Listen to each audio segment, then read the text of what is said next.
Morning, Hi, Karan. Morning, Roshan. How are you both? how are Good. How are you? you? I'm very well, thank you. Absolutely thrilled that you've taken some time out to talk to BritAsia TV today about your new film, 7 Days. Um, so I imagine you've been in the UK for a few days now, promoting the film as part of BFI's London Film Festival. So, firstly, how has that experience been for you so far? Oh yeah, it's been really nice. It's London at least feels like a lot more open than America right now in terms of just theater and restaurants and all that. So we first got here, we're like, oh my gosh, where are the masks at? But then we're now just used to it. Yeah. We're like leaving the house without a mask and feeling fine. Yeah, it's pretty lenient over here in terms of the restrictions that we were all plagued with last year. But how has the festival, the premiere here, compared to that of Tribeca earlier this year? Tribeca was a hybrid festival, so it was partially Okay. partially virtual, and the in-person events were limited by COVID restrictions at the time. So they were not as well attended because of the constraints of the festival. But here, in contrast, we've had three screenings versus the one we had at Tribeca, and they've all been fairly large in size. And they've been more of the sort of proper theatrical indoor environment versus the outdoor screenings we had at Tribeca. So it's been really cool for us to see. Also, it feels at least like the Asian population is bigger here than it is in America, or at the very least at Tribeca. So we've just seen so many Indian people watching the movie, which we had never Yeah. experienced before. Oh yeah, I'm glad you've received a really good reception. Now, I'm not privy to any trailer, and I haven't caught a screening of the film myself yet. So, for everybody at home watching, could you just tell us what the film's about in as much detail as you can?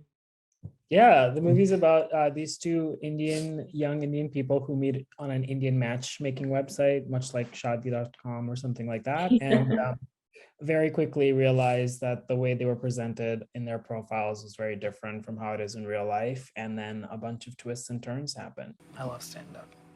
Have you ever done stand up? No. No.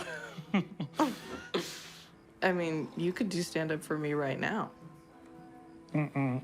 Mm-mm. Mm-mm. Okay. Okay. I'm If you not don't gonna want do to. let's do stand up.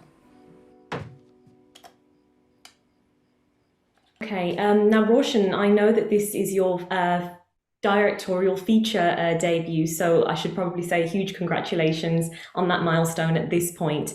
I gather this film wasn't years in the making, given the nature of the story.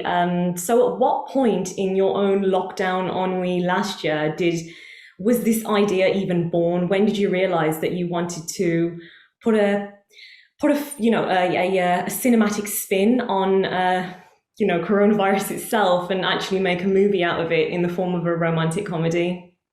Yeah, I think I am also a physician, and I finished residency in June of 2020 and Okay. had a large gap before I started my consultant position in November. And in that gap, because both of us had worked in the industry for many years, we were suddenly not working as a result of the lockdown, and really felt this hunger to make something and do something with our creative side. So that's when we conceived of the movie. Um, Okay. yeah. And did you know that you always wanted to bring Karan on board to co-write the script with you? Yeah, we're dating, so we Yeah. Yeah. we conceived of the project together Yeah. and wrote it together with Karan destined to be in it from the beginning. And Yeah, it yeah, was our Amazing. little quarantine project that's now a feature film that's playing in theaters. It's going yeah. crazy. Incredible. It's incredible. Karan, when you approached the script, what themes were integral to incorporate it when you were thinking about the perspective of both of our protagonists? Yeah, I think the thing that we were both really interested in depicting was just a different look at arranged marriages, because we both come from like a long line of people who have had them, and oftentimes, at least in America, you mention that and people look at you like it's like barbaric or something. But Mhm. like my parents are still very in love, and they met through arranged marriage, so I think we really just wanted to showcase like a different side of that, and just a different side of maybe some things about Indian culture that people weren't as aware of. And hopefully we've done that with the movie. Did you go on any actual arranged marriage dating sites or apps to actually look at how people use this sort of technology for inspiration? Yeah, we've both been on the websites just to look, but I've actually literally been on them Okay. as a member before I came out 3 years ago. I was So you're on probably drawing from your own experiences at some point. shadi.com literally. Okay. Okay, great. My mom made the account, but I was on it. Yeah. Yeah, no, Was that sort of the genesis of where this idea came from initially? As I said earlier, it's something that you thought exists in our culture, but you decided to put a cinematic spin on it because you'd already experienced something like that before that we see from the character. Yeah, I think we both really were like, we would just look at some of these profiles and just be like, this is so funny. Like we would just read them like we were reading the New Yorker or something, just very intensely being like, this is very funny. And then yeah, when we were thinking of ideas for the movie, we were like, what if it's something in this world? And then it just all sort of clicked together. I think this part of it came a little bit later. Originally, we were like, how can we make something in COVID of last summer when nothing was happening? And it became clear it had to be like one or two actors and like not too many locations. And then we were like, what's a story that fits in that? And then sort of this angle came to life. Yeah, that leads me to ask actually, given the inherent restrictions of last year, what limitations, if any, did you face during production? Was this easier or harder for the DP? It was harder for everybody because we had to test for COVID every other day in order to have results within the 72-hour framework. And we had to use a lab that was in LA, even though we were shooting many hours outside of LA, and ferry the test back and forth to the lab and then get the results just in time to begin shooting the next day. And because the cost of that whole apparatus was so expensive, it limited the number of crew we could have and the number of days that we could shoot for. So it completely kind of curtailed the parameters of the movie. It was shot in 8 days, which is far below the bare minimum for a movie. If a typical low budget movie is 20 days, this was less than half of that. And then we had a crew of 11, and the DP was also one of the camera operators because he had to serve in both roles. There were only 2 camera operators. So it was an insanely complex endeavor. Yeah. Also, the crew had not worked since March 15th or whatever of 2020. So we shot at the end of August. So it's unusual for crew to not work for 6 months because they sort of go from job to job. So it was kind of this weird thing of like sort of what's happening in different stages of the pandemic now when people are like going to parties again and being like, how do I do this socializing thing? It's sort of the similar thing where we're like, is it different? And then we're like, I guess it's kind of same, but different. And everyone's sort of figuring that out. Now sets have been open for so long, people are sort of used to the masks and all that, but it was very, very new. Yeah, we shot in September and it was a crazy time to be shooting, September of 2020. Okay. The title of the film is 7 Days, so it's obvious that the story takes place over a 7-day quarantine period. So in that week, what did you do for the script to ensure that both of them had a significant character arc in such a short space of time to really develop the relationship? Yeah, it's I don't want to give too many spoilers away. Okay. So it's really hard to answer that question without giving spoilers. But in general, it was less about like, I'm not so sure that I personally as a writer am that into the whole theory of people having to have very concrete arcs where they change dramatically in the course of a movie. I think that movement in real life is slower and more gradual, and the arc is sort of an artifice that we put into narratives. So I don't know that it follows that model precisely, but some things do change, and their relationship certainly changes. Sure, that's just something we have to look forward to.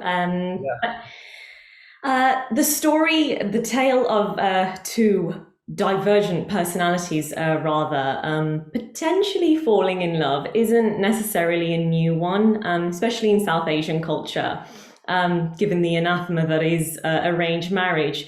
So how is this one different? How does this particular relationship or the way the story pans out different to what we're probably used to seeing already?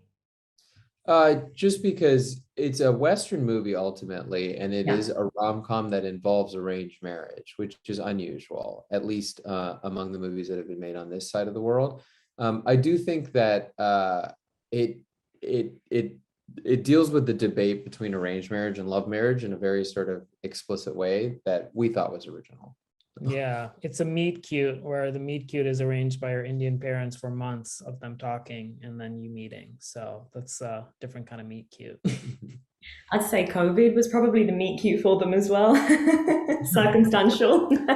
Okay, so your co-star, she plays the role of Rita, and she's played by Geraldine Viswanathan. How early was she brought on into the project? When did you realize she was going to fit the role? Yeah, I have worked with Geraldine since 2017. We're on a TV series called Miracle Workers together. So as we were writing, the first person we thought of was her, and we're like, would you do it? Would you do it? And she was at the time quarantining in New York, and we're like, I don't know if this is going to work out. And then as soon as we finished the script, she was the first person we sent it to, pretty much before sending it to the Duplass brothers, anyone. And she read it sort of right away, and she was like, let's go. And then we couldn't believe it. Like, it's happening. She's going to do it. And she brought so much to the movie. Like, we're always talking about it after every screening. We're like, God, like, she really elevated everything that was in the script. And then it was really nice too, because, it was a stripped down production. We didn't have any trailers or any of the amenities that you would usually have on like a bigger thing. Yeah. And so it's always hard, for us, we're like, we'll do whatever, like blood, sweat, and tears, because, we wrote it and we're putting our own like effort into it. But when someone else joins a production, it's really nice when you have a shorthand with them, because then you don't feel as apologetic all the time, being like, I'm so sorry, we don't have, all the snacks that you would usually have, or all of those little things. So she was super game, and it was a really fun bonding experience. Amazing. Well, I don't want to keep you guys too much longer, but I want to know, what have you taken away from this whole experience? I have written as a professional screenwriter in Hollywood since 2015, and always waited for permission to make things, and always waited for the phone call that something is going into production. And I never realized that whole time that we could just make it, as silly as that sounds. And this movie, I think, proved to both of us that we have much more control and agency over what stories get told than we ever realized. So that's the biggest thing I've taken away. Yeah, I think for me, it's that this movie is very unabashedly Indian. And now we've screened it many times, a lot in America. And now we're noticing here as well that like a lot of people who are non-Indian are relating to it and intrigued by it and wanting to talk about it. And it's a cool thing to be like, okay, there's so many other stories we can tell in this world without feeling like, will anyone watch it or be interested? It seems like there's a real hunger for something that's different and new. And so that's really exciting. And it's obviously proved pretty universal. So well done. You've obviously captured the attention of so many people. Final question. What are you working on at the moment, or what can we look forward to seeing you in next? We're in the process of figuring out the next movie that we make. We're hoping it's about gay Indian marriage. And then we're working on a show for Netflix India that's set in a New Delhi house. I don't think we should say. Yeah. We're ready for that. Amazing. Yeah. Gentlemen, it's been an absolute pleasure speaking with you both, and congratulations again, and good luck with the premiere here in the UK. Thank you. Thanks for taking the time on a Saturday. Yeah. Thank you. Bye guys, take care. What else? Oh, in high school, they used to call me chicken shawarma. Well, it doesn't even make any sense because I don't eat meat. And it's sharma, not shawarma.